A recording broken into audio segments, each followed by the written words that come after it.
Hey, bienvenue sur Badass Machine. Si vous voulez vous rafraîchir la mémoire ou si vous étiez juste passé à côté, voici qui étaient les trackers du Running Man original. Le professeur Sub-Zero.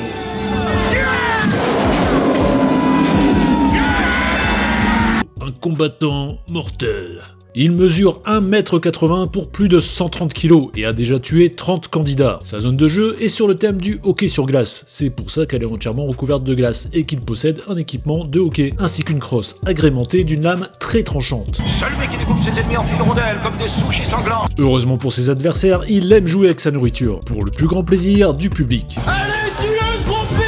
Oui, on pouvait dire ça dans un film des années 80. À l'époque, tout le monde comprenait le second degré. Le professeur Sub-Zero doit son titre de professeur à son acteur Toru Tanaka, qui était une star de la WWF connue sous le nom de professeur Tanaka. Mon contact à Washington dit qu'on n'a pas affaire à un élève mais qu'on a affaire au professeur. Puisque c'est le professeur, l'élève pourrait très bien être Sub-Zero de Mortal Kombat. En effet, il a été baptisé comme ça par un des créateurs du jeu en référence au tracker de Running Man. Aujourd'hui, l'élève a dépassé le maître et est devenu beaucoup plus connu. Et comme par hasard, les pouvoirs du personnage de Mortal Kombat sont des pouvoirs de glace. Moi, j'y vois un lien, et vous? Et comme j'en parlais dans ma vidéo sur les secrets du film, le concept même des combats dans les arènes contre des combattants violents et brutaux fait aussi furieusement écho au film. Il y a même les fatalités, dont certaines avec des éléments du décor, à l'instar de notre professeur Sub-Zero qui se fait sectionner les doigts et égorger avec du fil barbelé par notre cher Arnold, toujours aussi délicat. Finish him.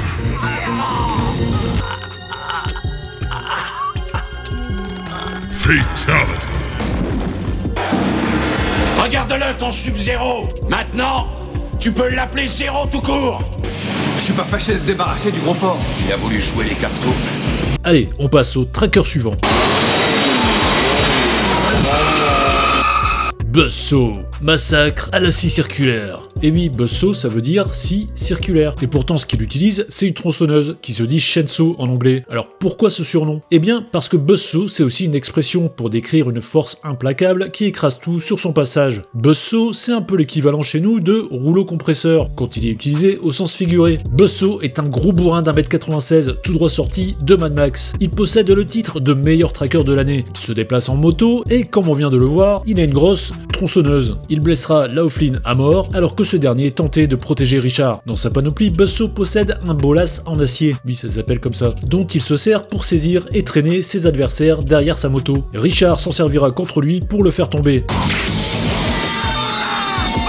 S'ensuit une bagarre avec un dialogue crypto-gay bien marrant, toujours à condition de comprendre le second degré bien sûr. Richard, je l'aime cette tronçonneuse.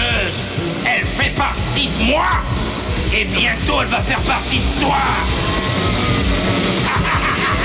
Richard réussira à retourner le gros engin du tracker contre lui et finira par l'émasculer en lui fendant l'entrejambe. Une sorte de transition de genre à l'ancienne quoi.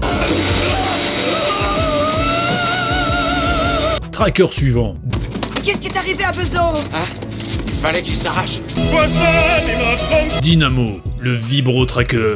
Encore un beau bébé avec son 1,98 m et ses 170 kg. Ce n'est pas dit dans le film, mais ce sont les mensurations de l'acteur, dont je ne me risquerai pas à prononcer le nom complet. Outre ses talents de chanteur d'opéra, il possède une armure capable de générer des éclairs électriques. Il roule dans une voiture qui est, comment dire, c'est une sorte de mix entre K2000 et une voiture de golf. C'est tellement moche qu'on dirait l'ancêtre du Cybertruck. En plus, avec le gabarit du tracker, on dirait Bowser qui conduit son karting. Dynamo électrocute lâchement Vice alors que celui-ci ne l'avait même pas vu arriver. Puis il essaie d'abuser d'Embrun. Heureusement, Richard vient à la rescousse. Hé, l'allumé.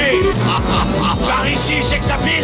Ouais, je sais pas trop comment il faut orthographier sexapile ici. Il a ensuite un accident stupide en essayant d'écraser Richard, ce qui nous porte à croire qu'il n'a pas la lumière à tous les étages. Alors qu'il est coincé dans sa voiture, enfin le truc en carton-pâte là, Richard renoncera à le tuer car il ne veut pas tuer un homme sans défense. Je ne tuerai pas un homme sans défense. Ambra recroisera plus tard Dynamo dans les coulisses du show. Ça t'a bien fait marrer tout à l'heure dans la zone, hein, salope? Qu'est-ce que t'as? Tu rigoles moins, on dirait. Parce qu'un guignol puissant comme toi qui a 2 piles à la place des couilles, ça me fait pas trop rire. Cet amas de lipides libidineux essaiera une nouvelle fois de lui monter dessus. Elle s'en sortira en déclenchant le système incendie. Dynamo et son slip kangourou finiront tous les deux électrocutés. Bordel de chiotte, j'ai plus de jus. Tracker suivant. Fireball, le réchauffeur de cul. Vas-y, Fireball, réchauffe-lui le cul. Même si son lance-flamme peut vous carboniser comme une merguez, Fireball est aussi chaleureux qu'un congélateur. Petit fun fact, il est interprété par Jim Brown, qui est un ancien joueur de football américain et un des meilleurs running backs de tous les temps. Donc rien d'étonnant qu'il ait été casté pour Running Man. Fireball a une combinaison ignifugée qui lui permet de traverser les flammes comme s'il se baladait au sauna. Et il est également équipé d'un putain de jetpack. Seigneur Jésus. Ah ouais, c'est lui. Le tracker arrive à coincer en bras et s'apprête à la tuer quand Richard surgit du plafond pour lui faire renifler ses orteils. Et malheureusement pour Fireball, Richard a vite oublié sa résolution de ne pas tuer un homme sans défense. Ce qui ne l'empêche pas de rester très courtois. Joyeux Noël. Ouais, c'est les boules. De Noël? C'est rigolo. Ça suffit. Il paraît qu'après ça, Fireball a été rebaptisé à titre posthume Fireballs. Allez, tracker suivant. Quelle tête brûlée. Le Capitaine Freedom, ou Capitaine Pipo. Est-ce que vous êtes prêts à en baver? Ça veut dire que vous êtes prêts pour le Capitaine Freedom? Le Capitaine Freedom est la star des trackers et a été élu 10 fois champion des États-Unis. Oui, c'est le nouveau héros numérique. Mais c'est une gloire passée car il est maintenant plus habitué à animer qu'à se battre. Et quand il faut renfiler son costume de gladiateur, il se dégonfle. Tout ça, c'est de la merde. La production va donc organiser un faux combat en utilisant du deepfake pour remplacer l'apparence de son opposant par celle de Ben Richard. Et oui, le film qui est de 87, je vous le rappelle, avait prédit le deepfake. Le public a donc droit à un beau combat où le Capitaine Freedom corrige son adversaire comme s'il n'était qu'une vulgaire faute d'orthographe. Le tout en son THX Dolby System quadriphonique digital laser.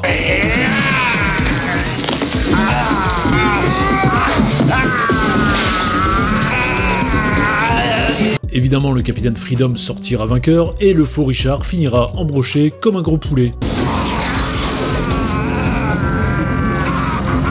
Et c'était le dernier tracker. Merci d'être resté jusqu'au bout. Et à bientôt sur Badass Machine.